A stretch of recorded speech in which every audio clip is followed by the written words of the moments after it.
No se graba su Ok. portentosa voz. Por video.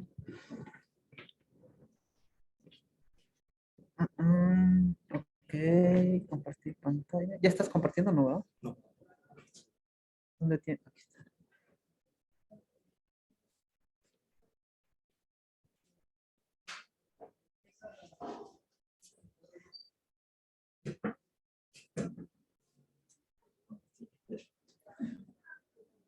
Pero no se está compartiendo.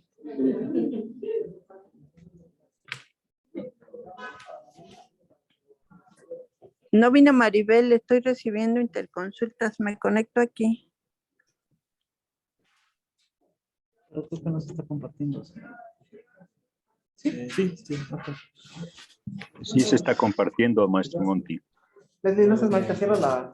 Leslie, ¿puedes cerrar la foto? Bueno. Buenas tardes, Mitch. Chicos, pásense para acá, por favor. No. ¿Sí tienes suficiente batería?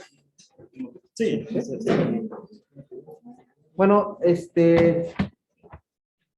antes que nada, pues quiero presentarles al doctor Elizalde, ya varios de ustedes lo conocen.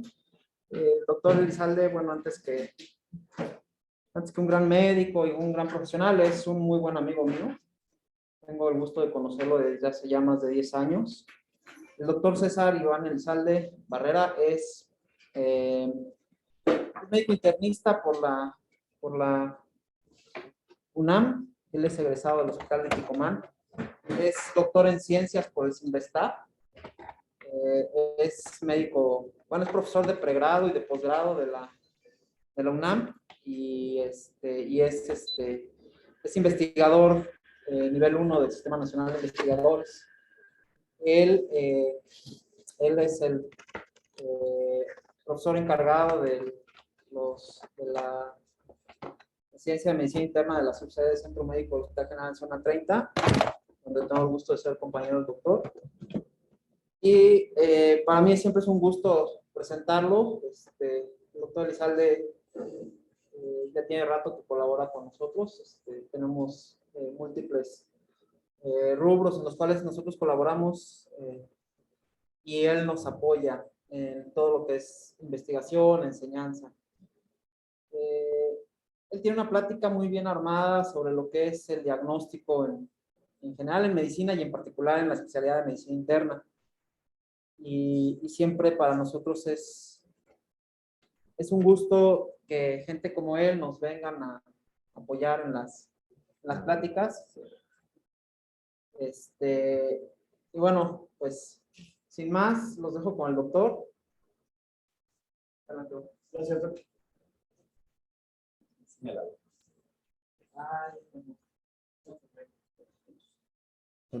¿Cómo se proyecta? Sí, ya está conectado.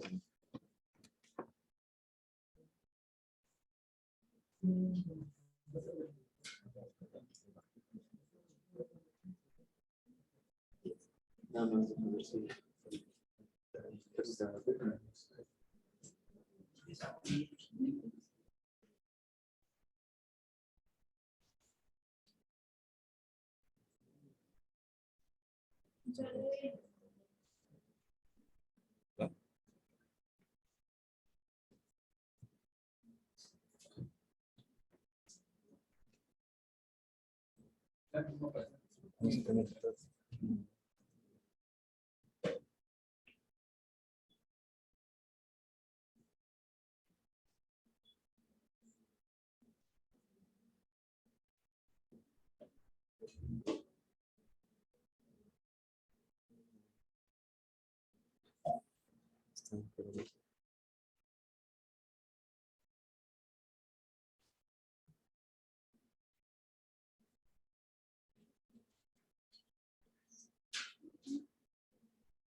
Parece que ahora sí.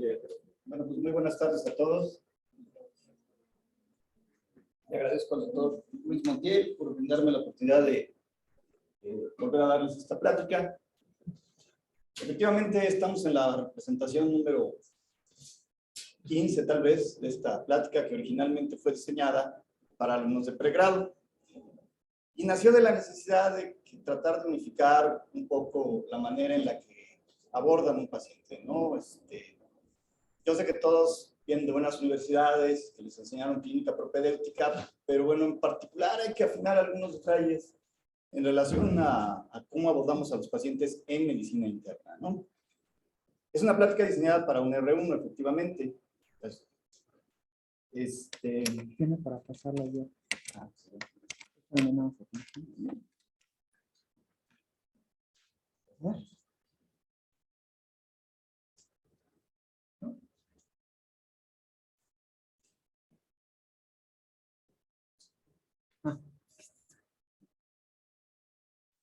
Ahí está.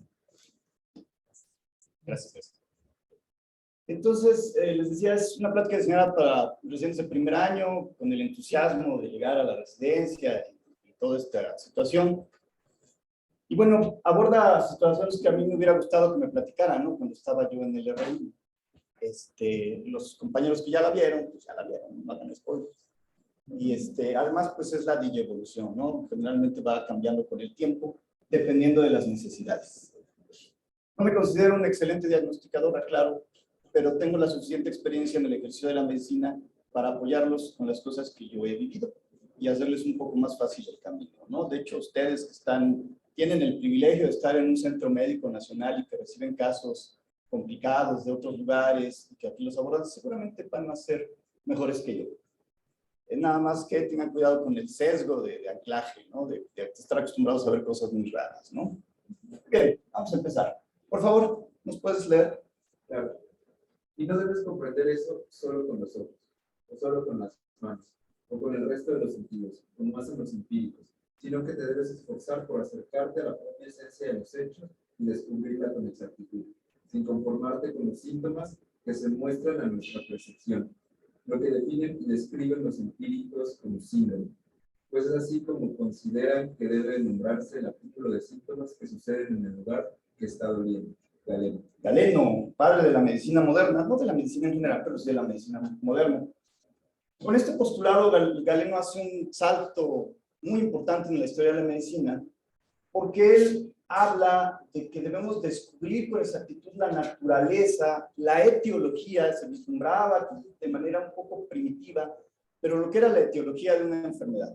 Previo a Galeno, los empíricos decían que no era necesario saber por qué te enfermabas, porque eran designios de Dios o de quien fuera en ese momento, y que solamente con tratar los síntomas era suficiente. Pero Galeno da un salto que es un salto fundamental e indispensable en la medicina moderna, de saber ir más allá. ¿Por qué la gente se enferma? Y es la base cuando empieza el diagnóstico médico. Desafortunadamente, después de esta época, la época helénica, viene la época oscura, que inicia con la quema de la Biblioteca de Alejandría y la humanidad se sume en una época oscura donde la ciencia era prohibida, ¿no? Durante casi 1000 años. Y bueno, después con el Renacimiento se empieza a retomar el conocimiento científico, ¿no? Pero bueno, a partir de aquí decimos que tenemos la medicina moderna. Por favor, ¿quién sigue? Las enfermedades en su inicio son difíciles de diagnosticar y fáciles de curar. Con el paso del tiempo, si no son diagnosticadas, se convierten en fáciles de diagnosticar. Entonces, cuando encontramos a la enfermedad en la etapa temprana, es fácil de curar. Cuando ya la encontramos avanzada, pues ya complicada, más difícil de abordar. El médico internista es un médico diagnosticador por excelencia. De hecho, debe de ser el mejor diagnosticador. Aún más allá de los médicos subespecialistas, vamos a ir viendo por qué. Porque el abordaje del médico internista es, por más trillada que suene la palabra, íntegra. ¿Vale? Muy bien. ¿Quién sigue, por favor? No hay duda de que la práctica de la medicina ha cambiado y seguirá cambiando en el futuro con los avances de la medicina moderna. Imposible ejercerla hoy como se hizo antes. Los tiempos cambian, si cambian las formas de aplicarlos, si la sociedad en que vivimos y sus exigencias cambian también. Es natural y aún olvidado que el ejercicio de la profesión esté acorde con las nuevas formas de vida. El médico irá poniendo cada día más confianza en sus instrumentos e irá cayendo en un fetichismo de los equipos técnicos. El entrenamiento técnico interesa al médico más que su educación científica. El uso de la máquina más que el uso del cerebro. Bueno, Ignacio Chávez, ¿no? Uno de los médicos más reconocidos del país, orgullosamente. Aquí Ignacio Chávez plantea un par de conceptos actuales interesantes, ¿no? Primero, habla de esta naturaleza dialéctica de la medicina que está en constante cambio. La medicina no es estática. Lo que aprendieron hoy, mañana ya no va a ser útil. El dogma se va perdiendo constantemente y tenemos que adaptarnos a eso. El que no se adapta está frito, ¿no? Pero además cae en esta crítica acerca del conocimiento técnico. La medicina está muy aparejada, el avance de la medicina está muy aparejada con el avance técnico. Mientras mejores avances técnicos tenemos, refinamos los diagnósticos. Eso es un hecho y es innegable, no lo podemos dejar atrás. Desafortunadamente la clínica, como la conocí yo, pues ya no la ejercen ustedes, ¿no? Porque así es y así va a ser. El ultrasonido a pie de cama, la iniciativa POCUS, son cosas que poco a poco se van integrando en el ejercicio médico actual y que tal vez en algún momento el estetoscopio que tenemos nosotros colgado y que es un símbolo incluso de la medicina pase a dejar de ser útil. Pero todavía no. Y mientras todavía no sea así, todavía se van a tener que chutar esta plática. ¿Vale? Ok. Entonces, diagnóstico, del griego dia, a través de, gnostin, conocer. Por lo tanto, significa conocer a través de. Es una de las tareas fundamentales del ejercicio de la medicina, la base para una terapéutica eficaz, un buen diagnóstico, una buena terapéutica, mal diagnóstico, mala terapéutica. En sí mismo no es un fin, sino un medio para llegar a una terapéutica. Y es difícil explicar cómo enseñar y cómo realizarlo, porque los procesos mentales, los procesos cognitivos que ustedes traen desde mucho tiempo atrás, de que eran niños, pues son distintos. Pero bueno, lo que tratamos de hacer es unificar algunas situaciones, algunas maneras de abordarlo, ¿no? Los propósitos del diagnóstico médico es identificar una etiología de la enfermedad, darle una gravedad, un pronóstico y establecer una estrategia terapéutica. Pero además tiene un objetivo explicativo, decirle a la persona de qué está enfermo y cómo lo vamos a hacer. Entonces, el objetivo de enseñar los métodos diagnósticos es reemplazar el proceso intuitivo por un proceso sistematizado. Es normal, así sucede, que uno trate de hacer las cosas de manera intuitiva. O sea, al abordar a un paciente, yo ya estoy empezando a pensar qué es lo que tiene. Y no está mal, así funciona el cerebro humano. Pero es importante también aprender a ser más sistematizado en el abordaje. Conforme uno va adquiriendo experiencia, tiende cada vez más a caer en el proceso intuitivo. Es cuestión lógica, ¿no? Es un diagrama que ilustra relativamente cómo se da el proceso diagnóstico, ¿no? Problema de salud, el paciente entra al sistema de salud, se integran datos, se interpretan, se genera una hipótesis y se da una retroalimentación de la información, ¿no? Tenemos algunas herramientas como la historia clínica, el examen físico, los diagnósticos, incluso interconsultas a otras especialidades. Todo esto integra el proceso diagnóstico, ¿no? Se le comunica al paciente el diagnóstico, se le da tratamiento y tenemos resultados, ¿no? Pero también hay una retroalimentación que es la respuesta al tratamiento con la cual nos da nueva información y podemos incluso reiniciar el proceso diagnóstico, ¿no? Entonces, es más o menos cómo debemos sistematizar el diagnóstico médico, ¿no? Entonces, con base en este diagrama previo, vemos que la base del diagnóstico clínico es el análisis de los datos que nosotros recolectamos por una persona o a veces varias, pueden estar involucradas varias personas en el proceso de diagnóstico. Estas son las observaciones que nosotros hacemos. Y como toda observación, está sujeta a sesgos, ¿sí? Entonces, la validez de una deducción depende de la calidad de las observaciones en las que ella se basa. Mientras mejores sean nuestras observaciones, mientras más calidad tengan, más probable es que lleguemos a un buen diagnóstico, ¿no? Por lo tanto, la eficacia del diagnóstico dependerá en gran medida de la calidad con que se llevan a cabo los siguientes procesos. La relación médico-paciente, que es fundamental para llegar al diagnóstico, la anamnesis y el examen físico. La relación médico-paciente la dejamos de lado porque me sale una plática completa para eso y de por sí esta ya está bien larga. Entonces vamos directamente con la anamnesis. Del griego ana, de nuevo, y nestai, acordarse. Datos que suministra el propio paciente o sus familiares, entre comillas, porque luego eso es un problema, sobre el comienzo de su enfermedad hasta el momento en el que se somete a la observación del médico. Es la base fundamental para el diagnóstico de los problemas de salud de un paciente. el médico con experiencia, que ha pulido sus habilidades diagnósticas, hasta en el 75% de los casos, con el puro interrogatorio, sin pedir ningún estudio de laboratorio ni nada, ya tiene una hipótesis. Ya sabe qué es lo que tiene, ¿no? Eso es con calma, poco a poco uno va puliendo las habilidades, ¿no? Entonces, el interrogatorio es sistematizado, no es solamente transcribir lo que literalmente el paciente me dice. Yo tengo que ir razonando. Él me va diciendo y yo ya estoy pensando qué es lo que me está queriendo transmitir. Entonces, los principios de un buen interrogatorio: expresión libre y espontánea, escuchar y dirigir. Esto es muy importante. No dejemos que el paciente diga y diga y diga. Necesitamos irlo dirigiendo hacia nosotros, donde nosotros queremos llegar, ¿no? Indispensable identificar el motivo de consulta o queja principal, qué es lo que hizo que viniera el día de hoy al hospital. Definir todos los síntomas de la enfermedad actual, identificar claramente el inicio, la evolución cronológica y sintomática, la duración total de los síntomas, su estado actual, los tratamientos previos y relación de los síntomas con situaciones familiares, afectivas, aspiraciones, etcétera, etcétera. A veces aquí está el diagnóstico, ¿eh? Nunca lo dejen de lado. Todos estos principios les ayudan a que la redacción adecuada de su padecimiento actual los lleve a una hipótesis, ¿no? Ley de Murphy del interrogatorio. Por favor, ¿quién sigue? Mientras menos datos pueda aportar el paciente sobre sus padecimientos, mayor es la probabilidad de que el familiar que lo acompaña no tenga información sobre el mismo. Ok, esto sucede con mucha frecuencia. De hecho, decimos que los familiares, cuando están en la sala de urgencias y van a ingresar al paciente, se reúnen, entre todos se preguntan: ¿quién no sabe nada, nada, nada de mi abuelito? Yo. Ah, pues tú sube y hablas con los médicos, ¿no? Eso. Y mientras más tarde la hora sea, o sea, si son las 3 de la mañana, más probable es que se dé esa situación, de que manden al que no sabe absolutamente nada. Por eso es el problema de que luego tenemos que hablar con los familiares, ¿no? Ok, además hay que interpretar de manera adecuada cada síntoma aportado por el paciente. ¿Alguien es de fuera? ¿Foráneo? ¿Alguien sabe lo que es estar a cero? ¿Qué es?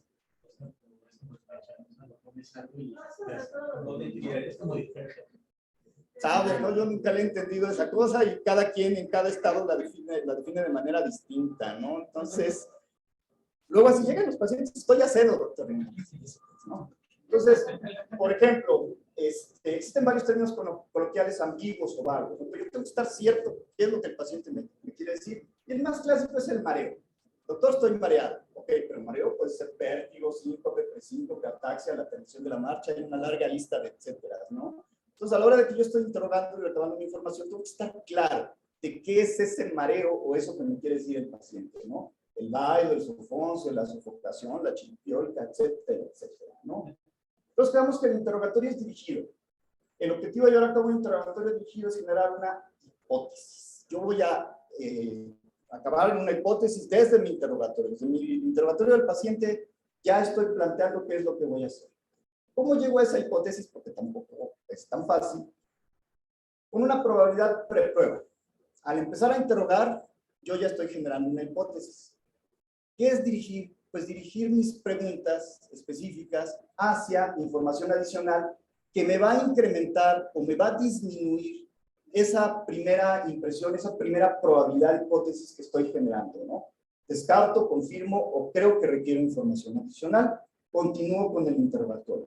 Entonces, tengo que tener un rendimiento, elegir las pruebas con el mejor valor predictivo, porque así como los estudios de laboratorio tienen una sensibilidad y una especificidad, también los síntomas tienen una sensibilidad y una especificidad, aunque no lo crean. Entonces, en medicina se trabaja con probabilidades. Este es el rendimiento de las pruebas diagnósticas. La sensibilidad es la probabilidad de que la prueba sea positiva si el paciente presenta la condición. La especificidad es la probabilidad de que la prueba es negativa si el paciente no tiene la enfermedad. En realidad nosotros trabajamos con los valores predictivos, ¿no? Porque son probabilidades preprueba. Y el valor predictivo positivo es la probabilidad de que el paciente presente la enfermedad si la prueba es positiva. Y el negativo, el paciente no presente la enfermedad si la prueba es negativa. Suena aburrido, pero no lo es. Es un artículo de 2016 de la Revista Española de Cardiología, un cartel, ¿no?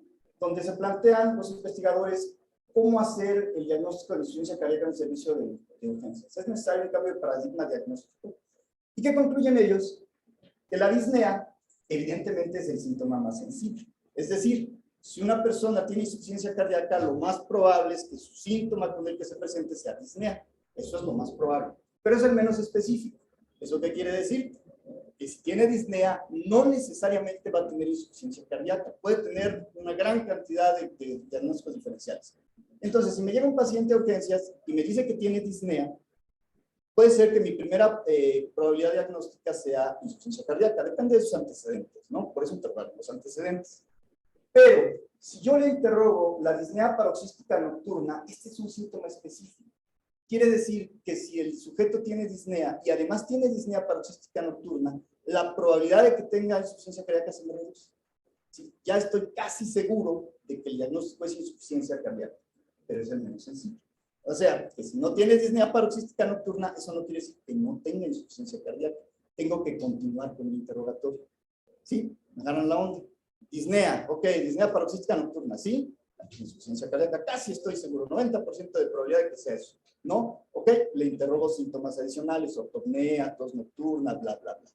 El que ustedes tengan el conocimiento profundo de todos y cada uno de los grandes problemas, de las grandes enfermedades con las que se van a encontrar, es lo que les va a ayudar a hacer un buen diagnóstico. Por eso, lo importante de conocer los patrones con los cuales se presentan las enfermedades, los síntomas más comunes, ¿no? Muy bien. Entonces, el interrogatorio no es neutro. Yo lo voy dirigiendo según la información a la que voy obteniendo, ¿no? Por favor, principio. ¿Nos haces favor de leerlo? Ejemplo, índice de padecimiento actual, los presentes con astenia y digitalidad. Posteriormente, realizaron medianos esfuerzos. Refiere además tos sin accesos, la fiebre, presente de manifestaciones secundarias, ortopnea, por lo que se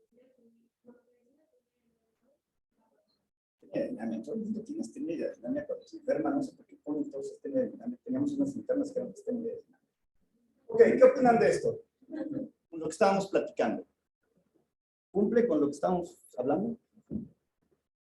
¿Qué dicen? ¿Qué le falta? ¿Qué le sobra? ¿Qué le interrogarían? Es un padecimiento actual, ¿no?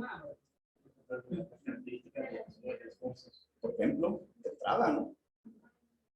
No hay una evolución cronológica, faltan síntomas, ¿no? En fin, es un padecimiento actual real, de 3 pesos, 4 renglones, eso no es un padecimiento actual, de un médico residente de allá del Ticomán, que por cierto me cayó rigor.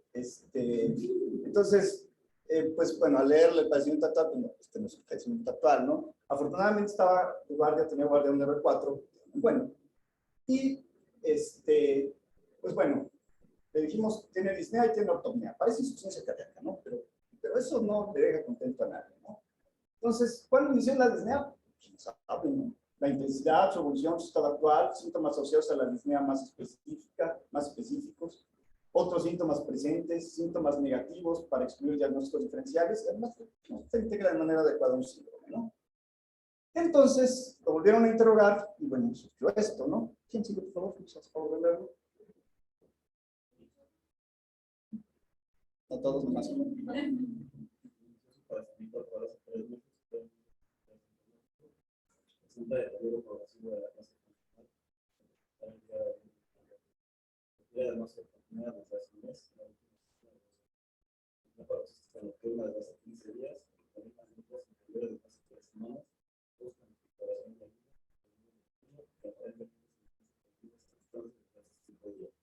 día de hoy, vamos a exponer por lo que decía la autoridad fiebre, esto sí, ya se ve de un residente, no de un internista. Aquí ya tengo claro que hace 3 meses no tenía síntomas de disnea. Y me describen claramente cómo va deteriorándose su clase funcional de manera progresiva hasta llegar a la disnea del reposo. De hecho, llama la atención poderosamente que lo dejaran evolucionar hasta que el plano ya no despertaba, ¿no? Ya cuando dijeron, mira, la bonita ya no despierta. Hasta ese momento decidieron llevarlo al hospital, ¿no? Bueno, pues así fue la historia, ¿no? Y estos son los síntomas negativos, ¿no? O sea, lo que el paciente niega. Aunque lo niega, yo lo tengo que interrogar y lo tengo que plasmar, porque si niega algo, bueno, probablemente no sea cardiopatía isquémica. Si niega palpitaciones, probablemente no sea una arritmia, ¿no? Fiebre, motóricos, diagnósticos diferenciales de una patología pulmonar, ¿no? Esto es como uno debe de redactar adecuadamente un padecimiento actual, ¿no? A ver, ¿quién más nos dice, por favor?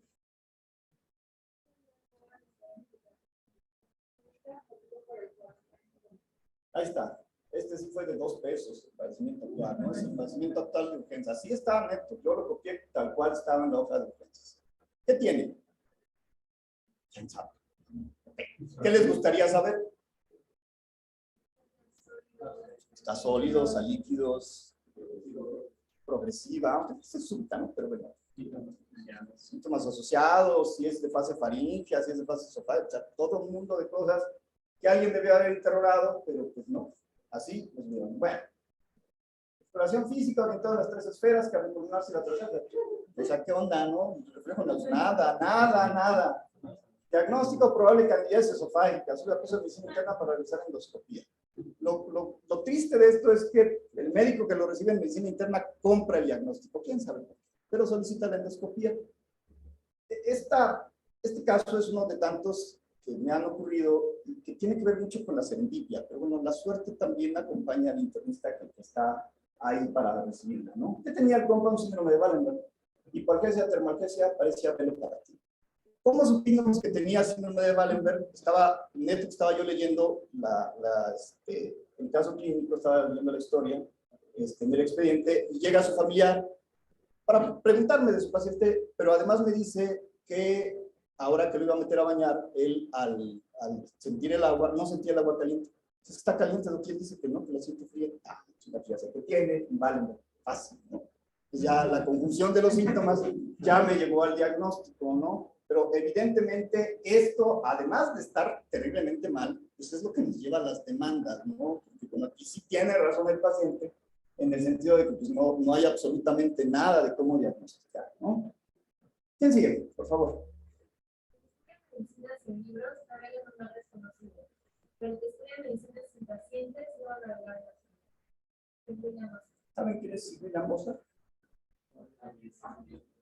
De la medicina interna, ¿no? El primer libro, el primer Harrison, o el abuelito del Harrison, que se llamaba así, lo integró William Bosa, médico muy respetado por varias razones, ¿no? Primero porque era un excelente clínico, no era de los que se fijaba en las cosas. De hecho, varios de los signos tienen el epónimo de Osler, ¿no? Además, es un médico que cambió la manera en la que se enseñaba la medicina.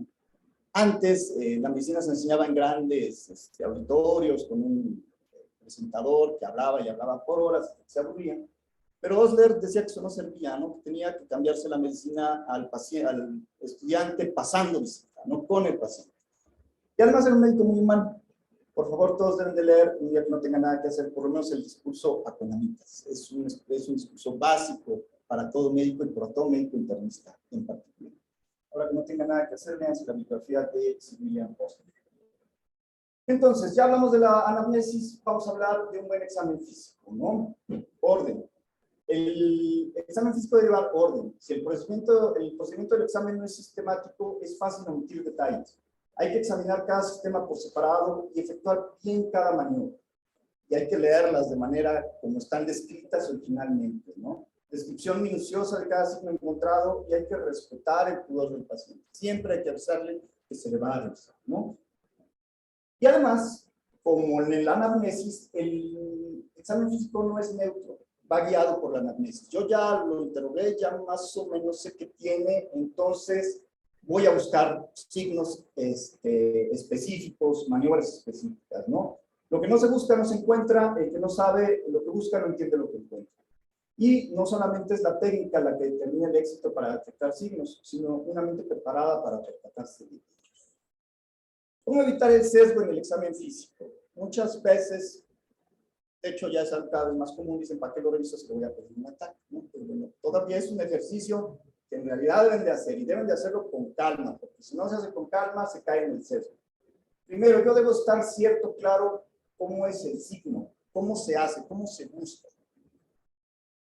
Hay que tener circunstancias adecuadas para el examen, ¿no? Si hay circunstancias inadecuadas para el examen físico, pues vamos a caer en errores. Entonces hay que adecuar el lugar del examen para la tarea diagnóstica que vamos a hacer. El paciente y ustedes deben de estar cómodos para poder hacer una buena exploración.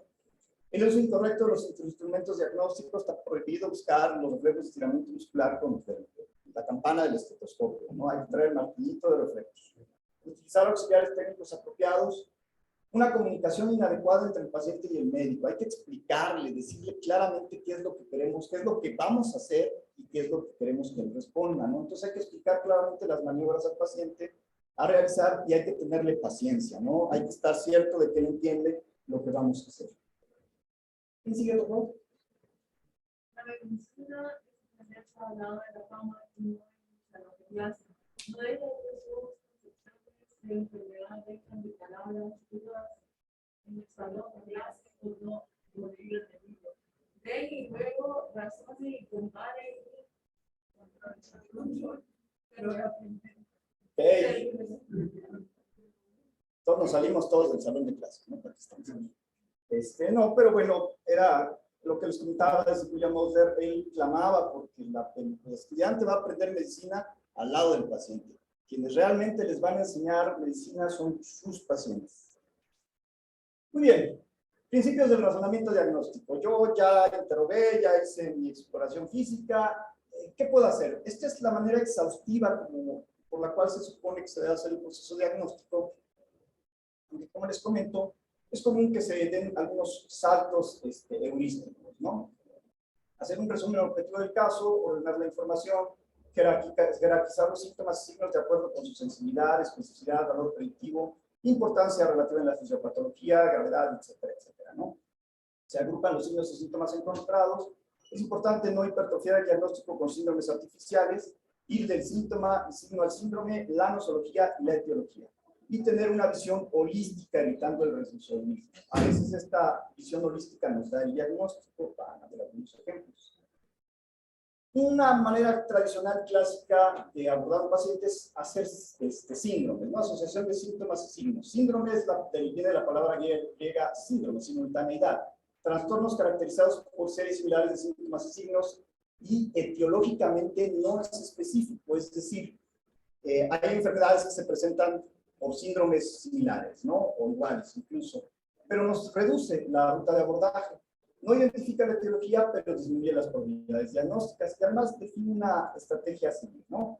Y siempre hay que tener en cuenta que podemos encontrar varios síndromes en un mismo paciente. Entonces, un paso importante para el proceso de diagnóstico es que síntomas, signos, síndromes se escogerá para realizar la estrategia de diagnóstica. Se sugiere seleccionar el de mayor jerarquía en el cuadro clínico, el que tenga mejor ruta de abordaje o reduzca las probabilidades diagnósticas, aunque no siempre coincida con la meta principal. No es lo mismo abordar un síndrome febril, muy X, que abordar un síndrome T, por ejemplo. No tiene mejor ruta de abordaje el síndrome T. Muy bien. Vamos a hablar un par de cosas de los estudios de laboratorio y gabinete, ¿no? ¿Para qué utilizamos los estudios de laboratorio y gabinete? Contraste de hipótesis, confirmación diagnóstica, nos amplía el conocimiento sobre la enfermedad y además nos ayuda a estratificar, hacer pronóstico y alternativas de tratamiento, ¿no? Hay que considerar siempre que requieren de tiempo, qué tanto me van a aportar a la precisión diagnóstica y su factibilidad. Recuerden siempre el aforismo de Cochrane. Antes de ordenar un análisis, decida qué es lo que haría si el resultado es positivo o negativo. Si ambas respuestas son iguales, pues no los ordenen, ¿no? ¿Para qué los ordenan? Me pasa mucho en los hospitales con los marcadores tumorales, ¿no? Con los inmunológicos, ¿no? O sea, ¿para qué se saltan pasos de manera tan grande si todavía no tienen claro un diagnóstico, ¿no? Entonces, a veces el resultado les va a salir positivo y luego, ¿qué van a hacer con eso? Y si les sale negativo también, ¿qué van a aportar, ¿no? Entonces, los estudios tienen que tener una secuencia lógica. Hay una iniciativa que se llama Choosing Wesley, una iniciativa canadiense, que más o menos es como elegir sabiamente, ¿no? Que solamente pidas aquellos estudios que verdaderamente te son útiles. Y tiene dos vertientes esta situación. La primera es, y por la que en realidad surge, es porque hacía baratas costos. Y bueno, ustedes saben que Canadá es uno de los países que tiene uno de los mejores sistemas de salud.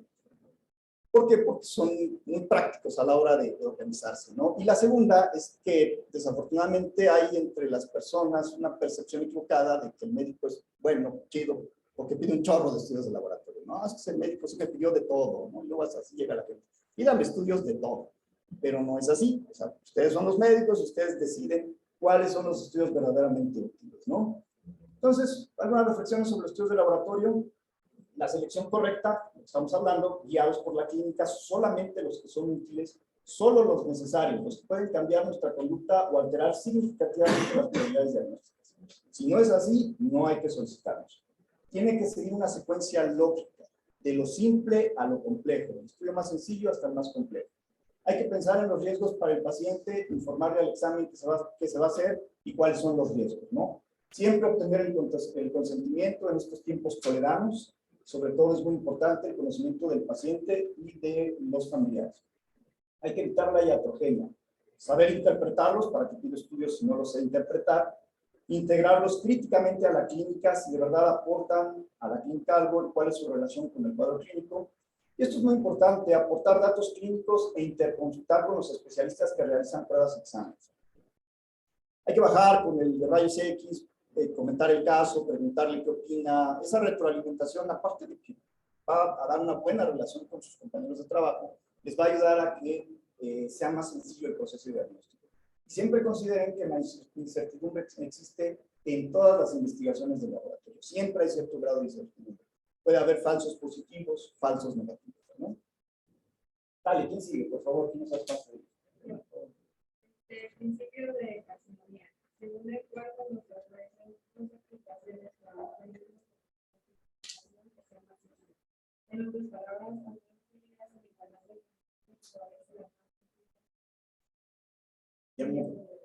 Pluralitas no exponendas sin necesidad. La pluralidad no se debe postular sin necesidad. Conocen el principio de Ockham. La respuesta más sencilla habitualmente es la que se debe de aceptar porque es la que tiene mejores probabilidades. Ockham es un clérigo, filósofo, que propuso el principio de parcimonia y que fue adoptado por la medicina. Mucho del conocimiento médico y de las herramientas ontológicas y de la epistemología que actualmente utilizan ustedes son derivadas de la filosofía. No están peleadas la filosofía con la medicina. De hecho, vale la pena leer un poco de filosofía, aunque puede llegar a ser para algunos un poco complicado, ¿no? De este principio de parcimonia se derivan estos postulados que son clásicos en la medicina, bien derivados de la filosofía. Las enfermedades frecuentes ocurren con frecuencia, lo cual suena muy lógico. Cuando oigan ruido de cascos, piensen en caballos, no en cebras. Apueste por las manifestaciones poco comunes de las enfermedades comunes y no apueste por las manifestaciones comunes de las más raras. ¿Sí? Ese es derivado del principio de parcimonia. Siempre hay que apostarle a lo más sencillo. Yo soy un ferviente defensor del principio de parcimonia, pero tiene una contraparte. Y es la de Walter Charlton, que es otro filósofo un poco más contemporáneo, que es Ockham, y él decía que si tres cosas no son suficientes para verificar una proposición afirmativa sobre las cosas, una cuarta debe ser añadida y así sucesivamente, hasta que llegues a un sistema de variables que te pueda explicar la proposición. Y derivada de este postulado, existe este otro postulado médico, ¿no? La existencia de múltiples signos y síntomas hace probable que existan varias enfermedades concomitantes antes que una única enfermedad que explique toda la sintomatología. O un paciente puede tener tantos diagnósticos como se le dé su regalada gana, ¿no? Ese es un problema importante. Yo insisto siempre, abogado por la navaja de Ockham, pero no funciona. ¿Quién nos hace favor de leerlo, por favor?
¿Septiembre?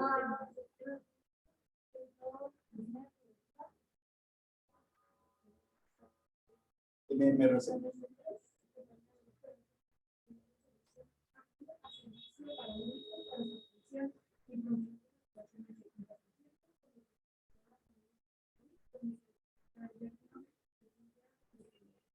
Bien, antes de que me bombardeen con preguntas sobre la paciente, porque sí, evidentemente el caso no está sencillo, ¿qué piensan? Todo este rollo, porque así llegó. Este es el padecimiento actual tal cual lo transcribió el pobrecito de R1 que le tocó a la paciente y que lo acabaron al otro día, ¿no? Pero así está. Entonces, ¿qué ven? No pasa nada. Somos cuatro, ¿no?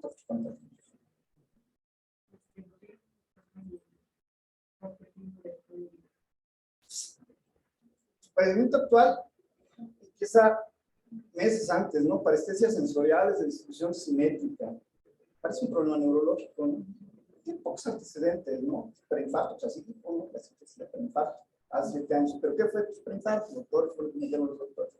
Bueno, eso es fácil. Por alguna razón el médico que la vio dijo que tenía lupus, ¿no? Tiene lupus, vamos a darle esteroide, ¿no?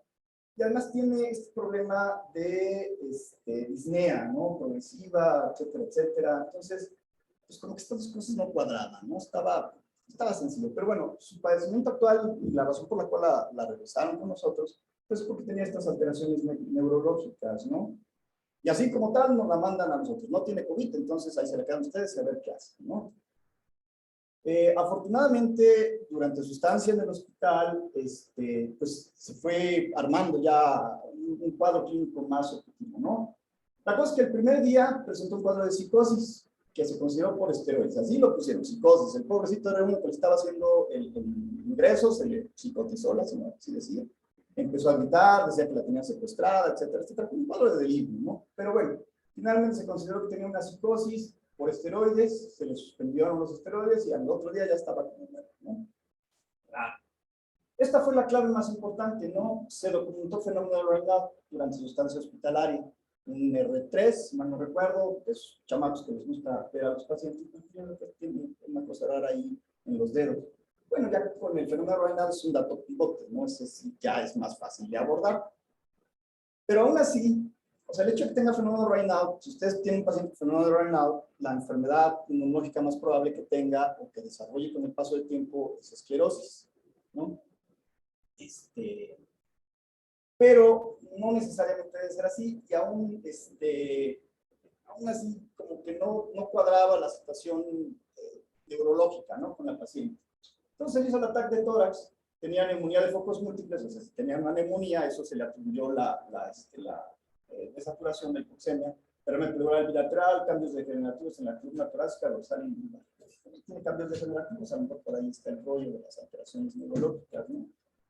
Se le hizo un ecocardiograma con una FEB de 62%, sin trastorno de la movilidad, sin HAP. Ya al estar queriendo integrar el diagnóstico de la esclerodermia, la esclerosis sistémica, pues ya no checaba, ¿no? El hecho de que no tenga hipertensión arterial pulmonar, porque es un dato también característico de la esclerosis sistémica. Se le hicieron una resonancia magnética y tuvo imágenes sugestivas de infartos puntiformes no reciertes en los lóbulos parietales y frontales bilaterales. Y además tenía un infarto subagudo del puente cerebral. ¿Ok? Entonces además tenía enfermedad aterosclerótica y tenía múltiples infartos, ¿no? Se le hizo una punción lumbar por el cuadro de supuesta psicosis, se pensó en una encefalitis, en esencia salió normal, ¿no? Y este fue uno de los problemas más importantes. Se le hizo una electromiografía donde nos reportaba una polineuropatía desmielinizante con degeneración axonal de predominio de miembros inferiores sensorial y motor. Okay, si tiene degeneración axonal, pues el problema ya no es el sistema nervioso central, ¿no? Tiene una polineuropatía. Y además estos cuates nos sugerían que tenía problema madurar los segmentos de T7 a T8. Hasta ahí estábamos todavía un poco hechos bolas discutiendo qué eran. Y el problema más importante fue cuando salieron los anticuerpos, porque salieron positivos para esclerosis, los de esclerodermia, pero también el panel de miositis salió positivo. Entonces, pues tenía de todo, ¿no? Derivado de eso es que tenía una presentación tan atípica, ¿no? Tan difícil de cuadrar en un solo padecimiento. La discusión bizantina que nos llevó varias semanas en el hospital, antes de que tuviéramos todos los resultados, porque esto se lo resumo en 2 diapositivas, pero fue un proceso de casi 2 meses. ¿De qué era lo que tenía? Si era mejor una sola enfermedad que nos explicara todos los síntomas de la paciente, o más bien tenía varias enfermedades concomitantes. Y parece que el rollo fue que tenía varias enfermedades concomitantes, ¿no? Entonces, este caso me sirvió para decir que no siempre la navaja de Ockham es el mejor abordaje, ¿no? Esta señora tenía una polineuropatía, tenía una radiculoneuropatía, tenía infartos cerebrales, tenía esclerosis sistémica y tenía miositis. Todo eso lo tenía y, bueno, también decíamos que algo tenía un paraneoplásico, ¿no? Que la presentación de la escleromiositis es típica de los paraneoplásicos. Pero como ya llevaba 2 meses hospitalizada y la verdad es que ya estaba fastidiada y ya se quería ir, pues la tuvimos que regresar porque ya no quería seguir en el hospital, ¿no? Entonces, dependiendo de cómo vean el padecimiento, ustedes pueden optar por el abordaje de la navaja de Ockham o por el abordaje de Morphy, de Clayton, en el cual se buscan varias enfermedades, ¿no? Muy bien. Estrategias diagnósticas más comunes, la del reconocimiento de patrón. Yo veo un paciente, pues reconozco un patrón y digo que tiene, ¿no? El método del algoritmo es el de arborización, ¿no? Como yo me voy viendo por decisiones, de si tiene o no tiene tal síntoma. El método exhaustivo es en el cual se enseña a diagnosticar, se le pide al estudiante que haga toda la historia clínica, todos los estudios de laboratorio y después haga un resumen del caso y trate de dar una hipótesis diagnóstica, ¿no? Y el hipotético deductivo, que es el que nosotros habitualmente utilizamos, ¿no? Entonces, cuando nosotros tenemos la información inicial, inevitablemente se activa nuestro sistema intuitivo, porque así piensa la gente, ¿no? Entonces, las personas tienen este sistema intuitivo donde generamos una hipótesis de trabajo, hacemos el análisis hipotético deductivo, verificamos si efectivamente llegamos al diagnóstico o no, y damos esta retroalimentación de nueva información, ¿no? Estos procesos intuitivos se han investigado, se llaman aproximaciones heurísticas. Son métodos inconscientes no rigurosos de simplificación o de atajo mental. Y son útiles bajo ciertas circunstancias. Los utilizamos mucho cuando ya tenemos varios años de ejercicio de la medicina, ¿no? El problema es que están sujetas a sesgos, ¿no? Los más estudiados son el de representatividad, disponibilidad y anclaje diagnóstico. Es decir, yo veo un paciente, un patrón, ya lo identifico y me anclo en ese diagnóstico, ¿no? El problema es que puedo ser lo suficientemente necio como para ya no salir de ahí. Entonces, tengo que tener siempre la disposición de retomar el diagnóstico, ¿no? Y aquí les pongo este ejemplo. Paciente de 86 años, antecedente de diabetes, neuropatía, demencia, hipertensión arterial, e ingresó al servicio por hiponatremia. Me lo estaba presentando el residente y pues lo primero que yo le pregunto es que si no está tomando carbamazepina, clortalidona o inhibidores de la receptora de serotonina. Y el residente se ríe y me dice, lo mismo me preguntó uno de mis compañeros, el doctor Torres, está más visto que yo, pero pues tiene igual experiencia en la medicina. Y le digo, pues sí, ¿por qué? Porque estamos reconociendo un patrón. Una paciente de 86 años que tiene estos diagnósticos es muy probable que una hiponatremia sea iatrogénica por uso de medicamentos, la carbamazepina, la quetiapina, el haloperidol, la clortalidona, son medicamentos que causan hiponatremia. Ese es un salto, un atajo mental. Yo ya sé cuál es la causa más probable y efectivamente era por eso. Hay otras estrategias como el diagnóstico de exclusión, el hipótesis terapéutico de Hofland, hipótesis tiempo, es decir, doy tratamiento y veo si el paciente mejora, es el usa House. Primero le doy tratamiento, no funciona, pausa comercial, siguiente diagnóstico y así, ¿no? El probabilístico de frecuencias, el causal de relaciones fisiopatológicas. Muy bien. ¿Cuáles son los errores frecuentes en el diagnóstico médico? Lo que nosotros debemos de evitar. Primera fase, no establecer una adecuada relación médico-paciente. Y esto, aunque no lo crean, es fundamental. Si la persona, el sujeto que ustedes están interrogando percibe que ustedes no están en empatía con él, no les va a dar una buena información. De hecho, es muy común, también es una ley, que el paciente los desmienta. O sea, que lo que les dijo en una primera instancia, luego en una segunda interrogatorio les diga que no. Y eso es directamente proporcional del mal genio que tenga el médico adscrito con el que estén pasando visita. Es decir, mientras más fácil sea que se enoje el médico, es más probable que el paciente diga, no, doctor, yo le dije que sí, usted no me hizo caso, yo le dije sí, así es. Efectivamente, sí funciona, ¿no? Por lo tanto, hay que establecer una adecuada relación médico-paciente, ¿no? Para que no sufran de estos problemas. Además, el interrogatorio es cuántico, tiene una ley cuántica el interrogatorio. Cada vez que reinterrogan a un paciente, les va a cambiar un poco la versión, porque es normal, la persona de repente recuerda cosas de manera distinta y además empiezan a adecuar sus respuestas a lo que ustedes creen, a lo que ellos creen que quieren que les respondan, ¿no? No formular apropiadamente el problema o los problemas del enfermo, hacer un interrogatorio parcial o incompleto, no realizar un examen físico o efectuarlo de forma inapropiada, ¿no? En la tercera fase, no formular hipótesis diagnósticas. La cuarta fase, selección inapropiada de exámenes clínicos, no justificar pruebas, no hacer contraste de las pruebas con el cuadro clínico, indicar exámenes complementarios para posteriormente orientar el interrogatorio, o sea, para hacerlo al revés. Y finalmente, en esta quinta fase, esto es importante igual en estos tiempos toledanos, no reflejar en el expediente clínico del paciente los juicios establecidos en las diferentes fases del método clínico. Es muy importante establecer todo el proceso de diagnóstico que estamos haciendo en el expediente clínico, porque si no nos podemos meter en problemas legales, ¿no? Dale, para que despierten. ¿Quién dale, por favor?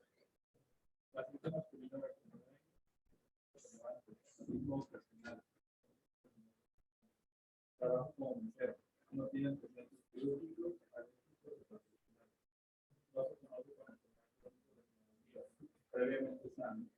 Hospitalizado 15 días previos a su ingreso en el hospital por sangrado tubo digestivo y se egresó con diagnóstico de insuficiencia hepática y coagulopatía secundaria. Su rutina de egreso se reportan pruebas de función hepática normales, tiempos de coagulación con prolongado y ensayo de día. Recibió tratamiento con vitamina K, la mayoría de los tiempos regresando de la revisión global. La pude estudiar por presentar nuevamente sangrado digestivo hasta su ingreso, se encuentra en el 8. Probabilidades diagnósticas. Este es el caso de que todos los que han visto la clase se acuerdan, ¿no? ¿Qué tiene? ¿Qué creen que tenga? Miedo. ¿Qué será?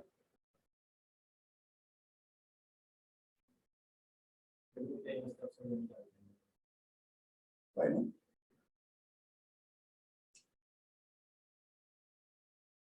¿Algo más? Miedo. No pasa nada.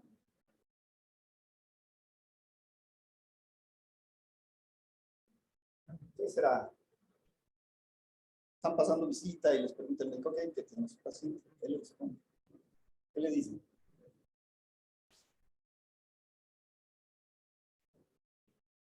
Sí. Justo así me lo presentaron, así como dicen, no, pues tiene colocar eso, no me dice nada, ¿no? Ok, tiene 29 años y nunca había sufrido problemas, era sanito, ¿no? Hasta que empezó con este rollo.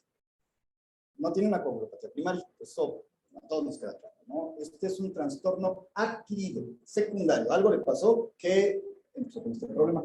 ¿Cuáles serían las probabilidades?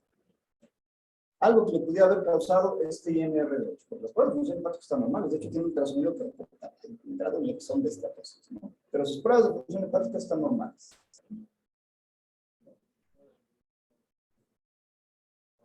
¿Ok? ¿Ok? Excelente, ¿no?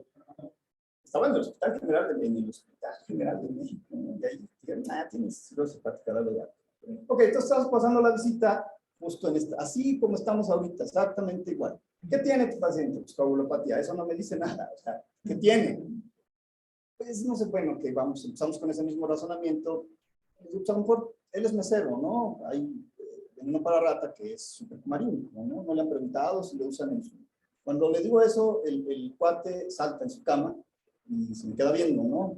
Aparte, digo, corolario, usted está bien loco, su esposa está también bien loca, pero de verdad estaban loquitos de ataque. Entonces, bueno, ya discutimos todo ese rollo, y cuando termino, me dice el paciente, doc, ¿puedo hablar con usted? Y le digo, sí, ya ahorita, termine la visita y ahorita platicamos, ¿no? La verdad es que no tenía ganas de hablar con él, porque estaba bien loquito. Entonces terminé la visita, me dice, güey, pues con un rato, entonces me fue a buscar a la oficina con su suerito, se paró de los nachos de fuera, me fue a buscar y me abordó, oiga, doc, ¿por qué dijo usted lo del veneno para ratas? Bueno, pues es que efectivamente hay algunos venenos para rata que hacen lo que te pasó, prolongan mucho los tiempos de coagulación. Y me dice, es que el otro día estaba yo revisando cosas ahí en mi casa y encontré un bote de veneno para rata. Y le pregunté a mi esposa, oye, ¿por qué tienes esto aquí? ¿Tienes usted unos ratas? ¿Qué onda? No, pues lo tengo ahí, se lo voy a dar. No les puedo explicar. Luego, güey, pues es que mi esposa me prepara en las mañanas unos licuados que saben muy raros, ¿no? No sé, la neta es que cuando nos empecé a tomar es que me puse mal, ¿ok? Y además, perdón por la grosería, tengo una vecina que ya me había dicho, mijo, no te tomes nada de lo que esa pinche vieja te prepara. Ay, güey. Ok, entonces, ¿qué quieres hacer? Tenemos la sospecha de que te están envenenando, esa es la neta. ¿Qué quieres hacer? No, nada, déjelo así, porque si no, no, o sea, digo, vamos a tomar muestras de sangre, averiguar qué tienes ahí en tu casa. No, no, ya déjelo así. Vamos así. Me pidió que no le dijera a nadie, entonces, pues no le comenté a nadie inicialmente. Se le dio vitamina K, fue una vitamina K, corregían los tiempos de coagulación, se corrigieron, o sea, estuvieron normales, o sea, que Diosito Santo me lo acompañe y a ver qué le pasa, ¿no? Pero bueno, eso también es ser endecho. O sea, fue suerte. Simplemente si no hubiéramos discutido, yo no suelo discutir los casos clínicos delante de los pacientes, pero en esa ocasión estaba yo cubriendo un sector, ese no era mi paciente, y por cuestiones de prisa, delante de él discutimos las probabilidades diagnósticas, y sin querer se llegó al diagnóstico. Fue algo completamente de suerte, pero dicen que el portero sin suerte no es portero, y lo mismo sucede con el internista, ¿no? Sale, ¿quién más?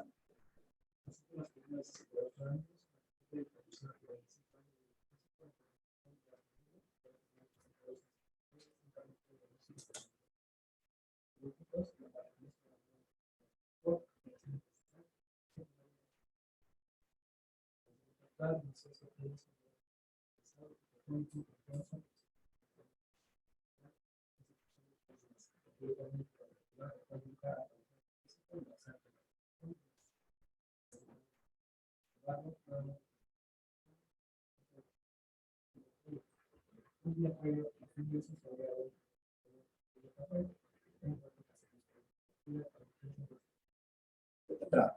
¿A qué le suena? ¿Qué será? Parece, ¿no? Parece. Diagnósticos de infección de vías urinarias, desorden a la aguda, 2, 3, diabetes mellitus descontrolada, anemia, no sé, bla, bla, bla, bla. Y dolor abdominal y estreñimiento. Este fue el diagnóstico con el cual nos subieron a medicina interna.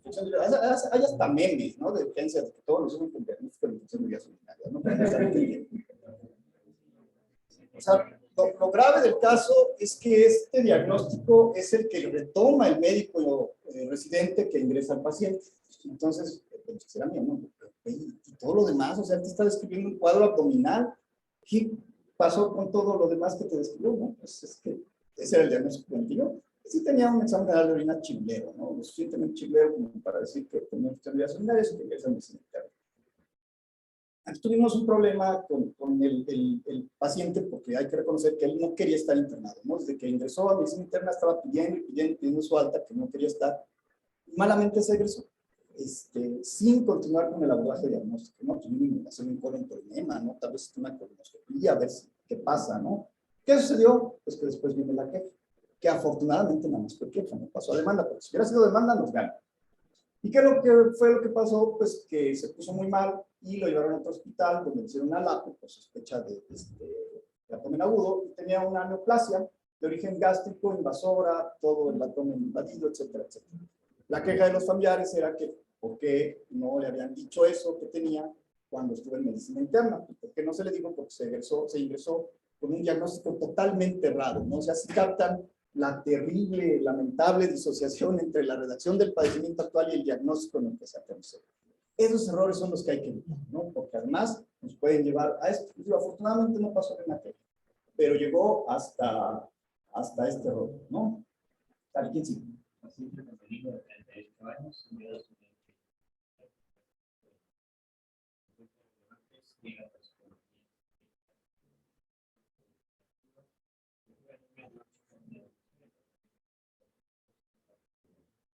creada por la materia.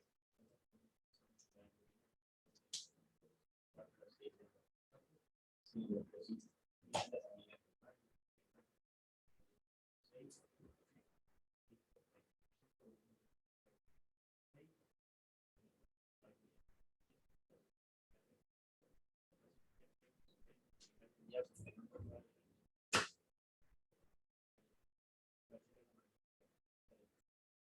¿Qué les gustaría saber? Bueno, la diagnosticó el médico por el examen general de orina. En el momento en el que hicieron el examen general de orina, unos 2 meses antes, fue cuando dijeron, usted está sangrando la persona. No, ultrasonido, nada. ¿Pero qué les preguntarían a la señora para decidir si van a seguir una prueba, un estudio de abordaje o no? Más fácil. Eso. Ok, doña, de pura casualidad no le tomaron el examen general de orina durante su menstruación. Sí, doctor. De hecho, yo le dije al médico familiar que no sé que tengo sangre porque estoy reglando. Me dijo, no, usted está sangrando las vías urinarias, váyase con el especialista. Por el amor de Dios, no, o sea, por favor, la regresamos a su unidad de medicina familiar, tomen el general de orina cuando no esté menstruando y se tiene persistencia de eritrocitoria examinante, ¿no? Esto es el ejemplo de irse por lo fácil, ¿no? Hay que buscar de alguna manera el abordaje más sencillo antes de empezar a pensar en otras cosas, ¿no? La medicina es la ciencia de la incertidumbre y el arte de la probabilidad, si William Oscar, ¿no? Nosotros trabajamos incertidumbre, que viene ahora para la segunda parte de la plática, que ya la voy a partir en 2. Les voy a hablar un poco sobre esta incertidumbre y probabilidad, ¿vale? ¿Cómo se maneja? Entonces, el médico es un tomador de decisiones técnicas, éticas y económicas, ¿no? Cuando hablamos de certeza, decimos que hay una acción que va a producir un desenlace que es previsible, que sabemos qué es lo que va a pasar. Cuando decimos que hay incertidumbre es porque la acción puede desencadenar en varios desenlaces cuyas probabilidades no son previsibles. Esto es lo que nosotros manejamos, ¿no? Manejamos un riesgo, un desenlace de probabilidad conocidas, pero sigue siendo una probabilidad. Entonces, de ahí viene el movimiento de la medicina basada en la evidencia. Nosotros, ustedes, debemos de ofrecerle al paciente en el momento en el que le estamos atendiendo la mejor evidencia para garantizarle el mejor resultado posible. Pero no lo podemos garantizar, ¿no? Y tenemos esta probabilidad diagnóstica que va desde el 0 hasta el 100%, ¿no?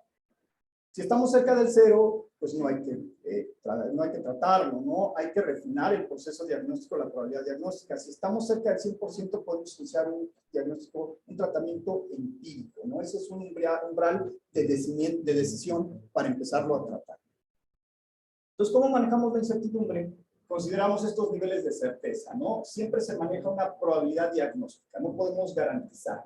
Y tenemos el umbral de decisión, donde decimos que ya no es necesario hacer más pruebas para iniciar medidas terapéuticas o descartamos el diagnóstico. Nos movemos en el umbral hacia arriba o hacia abajo. ¿Qué nos determina ese umbral? Porque el umbral no es fijo. Implicaciones de pasar por alto diagnósticos importantes o iniciar un tratamiento tóxico.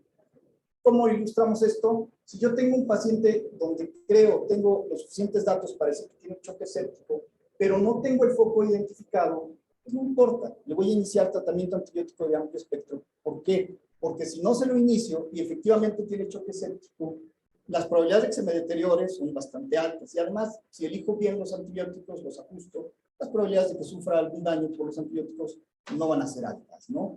En cambio, si tengo un paciente que tiene una neoplasia no diagnosticada, pues tengo que esperar hasta el diagnóstico de certeza. Si no, las implicaciones del tratamiento pueden ser bastante grandes, ¿no?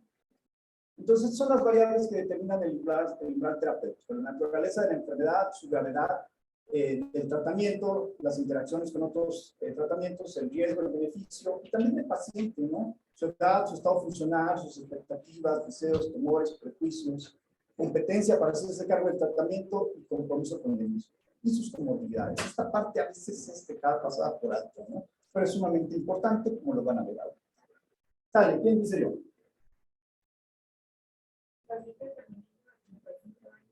De diabetes mellitus y hipertensión arterial, ambos en tratamiento desde hace 15 años.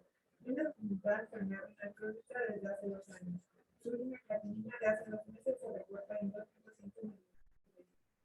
Un padecimiento actual hace 3 días con evaluaciones líquidas, esa voz se había acompañado de dolor abdominal, hipocólico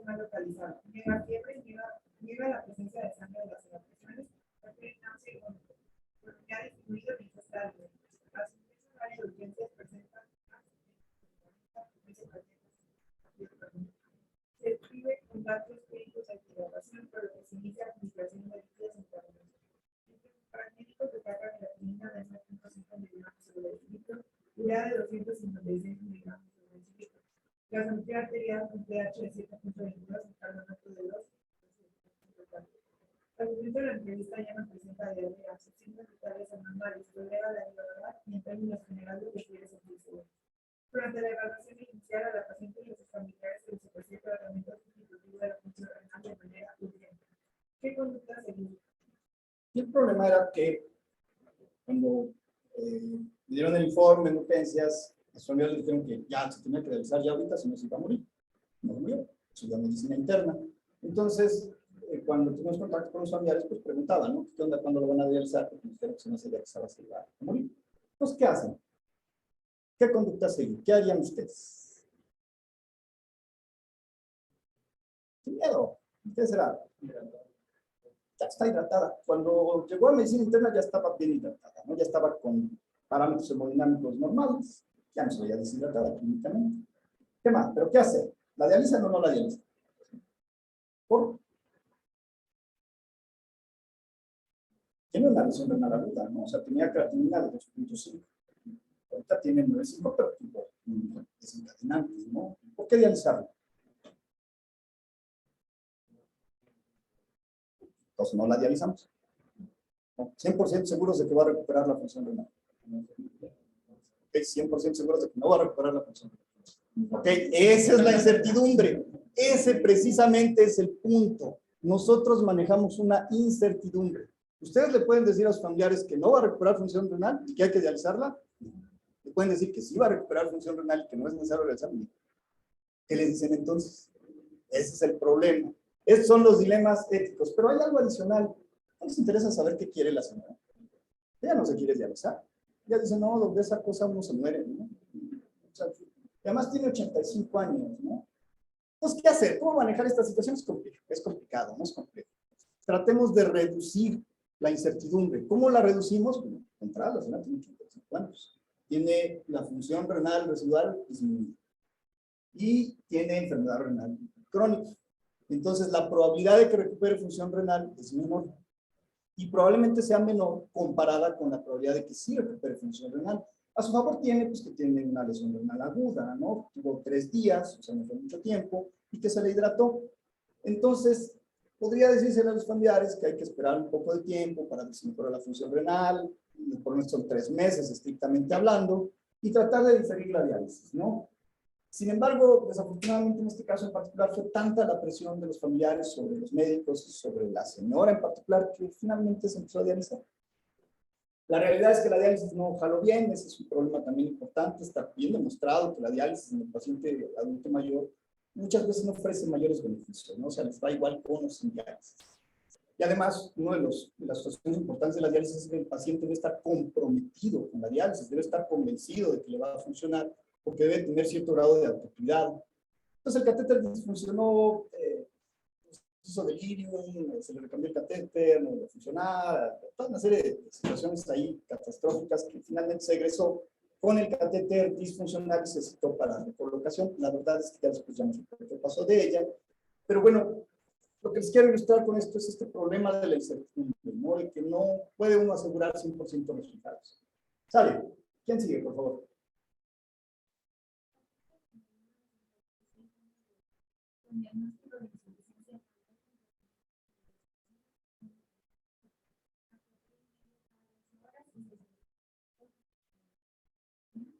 Se refiere a sintomáticos,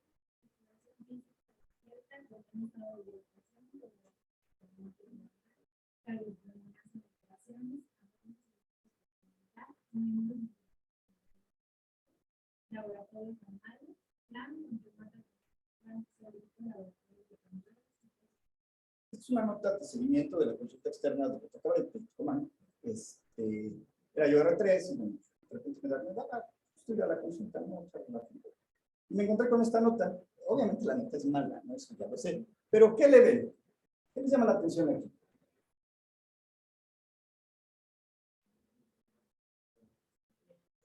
La nota es malona, ¿no? Ya lo sé. Sí, pues la hizo el R corriendo, ¿no? Rápido. Pero además de eso, hay algo ahí raro, ¿no? Que me llamó la atención. Tiene insuficiencia cardíaca. ¿Por qué tiene insuficiencia cardíaca? Ahí no sé que tenga hipertensión, diabetes, cardiopatía, nada, ¿no? Absolutamente ya no es que pues es hipertensador, ¿no? Diabetes, se infartaron, arritmias, ¿no? Está raro, ¿no? Ok, me voy unos para atrás. Diagnóstico por pulmonar, insuficiencia cardíaca, tratamiento con furosemide, bla, bla, bla. Esta nota es obviamente de unos meses antes, ¿no? Todo lo demás bien, bla, bla, bla. Agrego dosis baja de IECA, porque tiene insuficiencia cardíaca, pues le agrega IECA, ¿no? Pero el diagnóstico era por pulmonar. No, me voy unas notas más para atrás. Tenía 56 años con diagnóstico de NOC. En ese entonces, por alguna razón, se le puso cambiar al COP el nombre por neumopatía obstructiva crónica, no funcionó. NOC y COP pulmonar, en tratamiento con isosopides, salbutamol y pantominas. ¿Qué carajos tiene NOC, no? Ya, como no tenía yo nada que hacer, y era R3 además, pues me fui hasta la primera nota. La primerita nota que tenía 2 años, ¿no? Tenía 56 años, acude a evaluación preparatoria, radiografía de tórax con datos objetivos de con una radiografía de tórax, un residente de primer año le diagnosticó no, que inició inhaladores y de ahí se fue desencadenando toda la serie de sucesos catastróficos que llevaron al diagnóstico de insuficiencia cardíaca. O sea, el señor estaba tomando tratamiento que ni siquiera necesitaba, ¿no? Entonces, otro de los preceptos básicos es el primum non nocere. Primero no dañar. Debo de estar seguro, cierto, de que estoy haciendo un adecuado diagnóstico con los criterios establecidos antes de iniciar tratamiento, ¿no? Muy bien, entonces, esto es lo que les comentaba yo de umbral terapéutico, donde lo voy a situar mi diagnóstico, inicio tratamiento o continúo con el protocolo diagnóstico, ¿no? ¿Me muevo hacia arriba o me muevo hacia abajo? ¿De qué depende? De la severidad y el pronóstico de la enfermedad y las características del paciente. Se mueve en el tiempo. Puedo tener urgencia de iniciar el tratamiento, pues lo inicio, de modo. Si es para salvarle la vida al paciente, se lo inicio.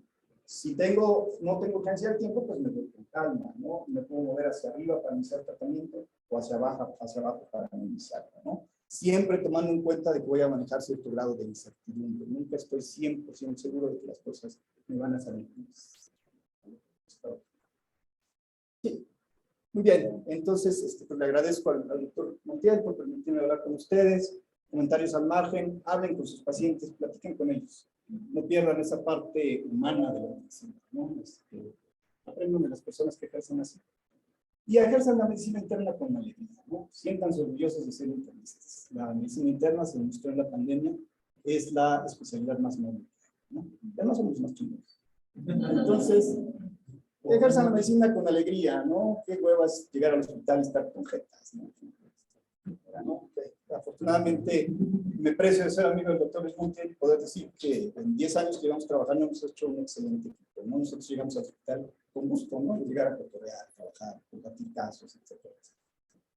Mis niñas, una Ovation Les Paul, una Taylor, una Gibson Les Paul, una Gretsch resonador. ¿Vale? Hagan otras cosas aparte de eso. Ya está.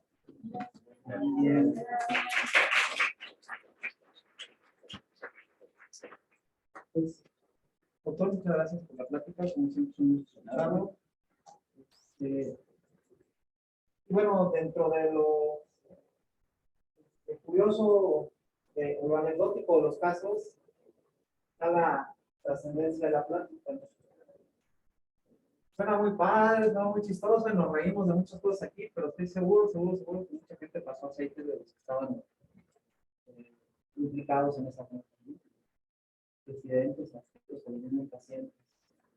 Problemas médico-legales se van gestando por eso, por falta de comunicación, y puede ser comunicación escrita, no nomás comunicación verbal, que es muy importante, pero la comunicación escrita.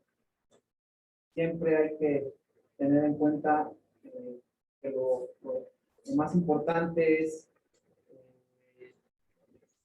decía un doctor, de paz descanse, conoció muy bien el doctor, o sea, la clínica, ¿no? Primero la clínica.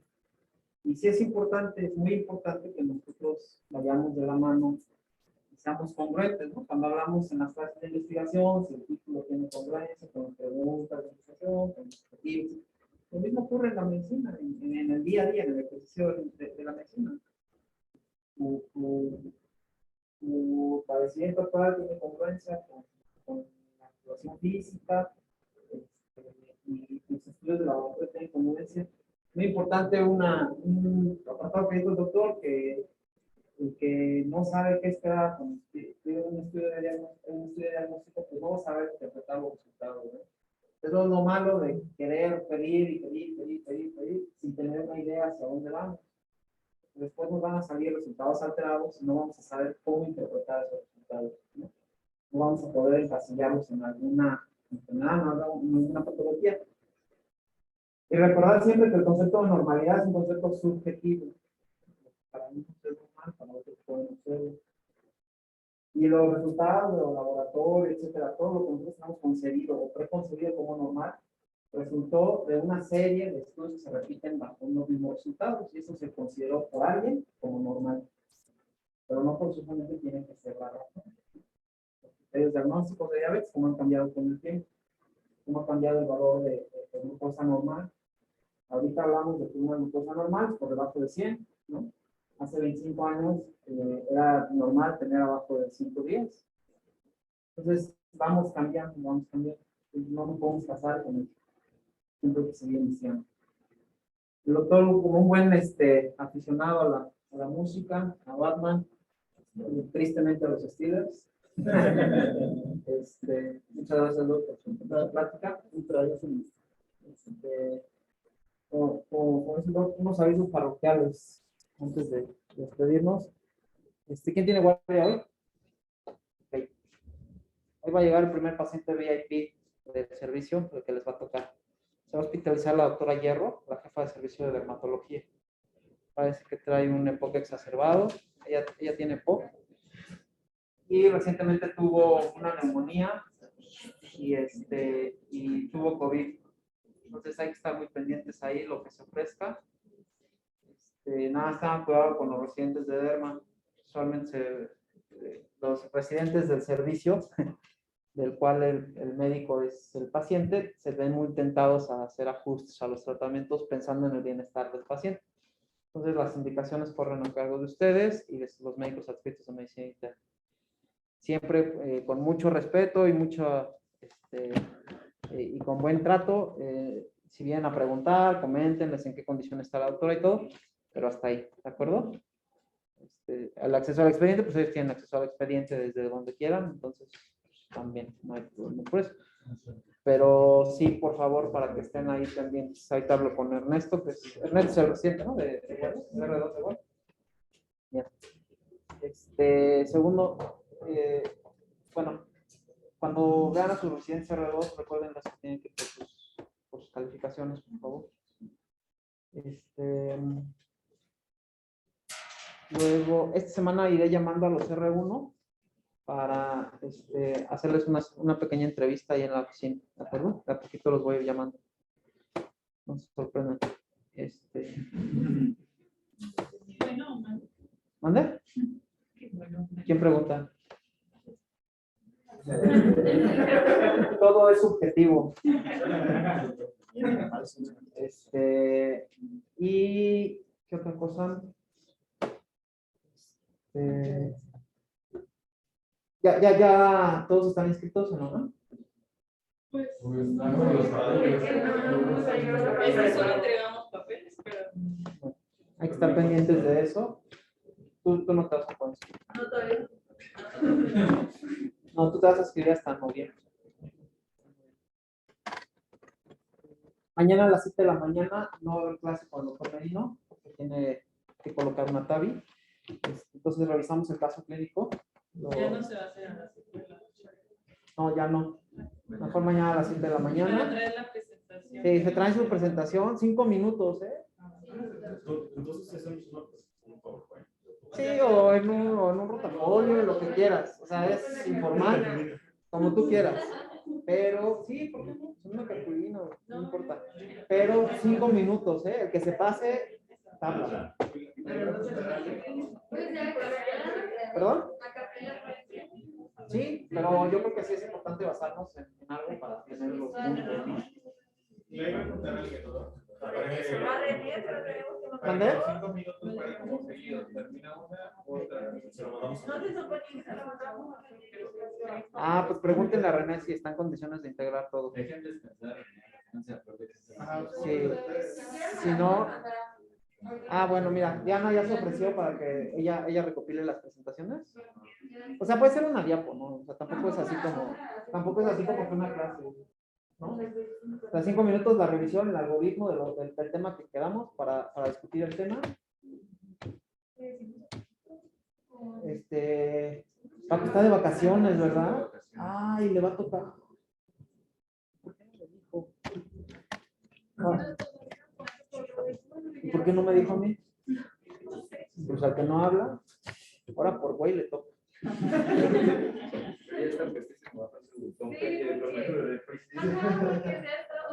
Como que no sé, les apenas no les saliendo como que Mándale un mensaje, no se puede unir mañana a las 7. Para que esté de vacaciones, se duerma temprano, ¿eh? Para que se pueda ir mañana temprano. Todos nos aquí le ayudamos, ¿no?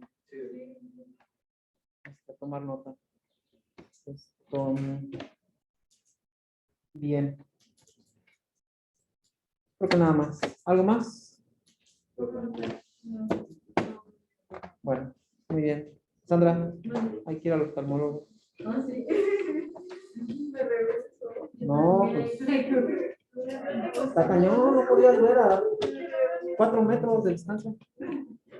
¿Vale? Bueno. Llámate el artículo, Doc, para nada más. ¿De qué? El único problema es que ya vi que tardan 2 años en sacarlo. ¿Sí? Y los que están publicando ahorita del 2022 fueron aceptados en el 2020. Ya quedó.